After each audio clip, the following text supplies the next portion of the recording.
ҳангоми таҳияи патент як корманди бахши муҳоҷират дар пулиси шаҳри Воронежи Русия як муҳоҷири тоҷикро латукуб карда ӯро тела додааст. Ин лаҳзаи бадрафторӣ нисбат ба муҳоҷир ба дурбини видео афтода дар шабакаҳои иҷтимоии интернет бо суръат паҳн мешавад. Дар видео дида мешавад, ки корманди пулис ҳангоми гирифтани изи ангушт ва акси як муҳоҷири ҷавоне ки риши кӯтоҳи сиёҳ дорад, чанд бор ӯро бо дасташ мезанад, тела медиҳад ва бо ҳар роҳу восита шаъну шарафи ӯро поймол мекунад. Ин видео мавҷи вокунишҳои манфиро дар миёни муҳоҷирон ва сокинони кишварҳои муҳоҷирфилисе чун Тоҷикистон ва Ӯзбекистон ба бор овардааст.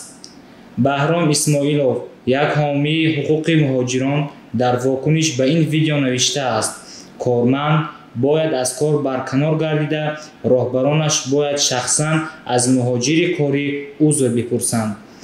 муҳоҷирони корӣ аз кишварҳои Осиёи Марказӣ бояд пеш аз сабти ном ва шурӯъи фаъолияти корӣ дар Русия асноди зиёдеро ҷамъ оварда аз мароҳили зиёди ҳуҷҷатгузорӣ гузаранд.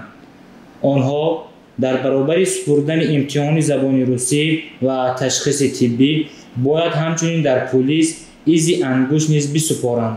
бино ба охирин омори мақомоти Русия, дар 5 моҳи аввали соли 2022 ба ин кишвар аз хориҷ беш аз 6 миллион муҳоҷири корӣ ворид шудаанд.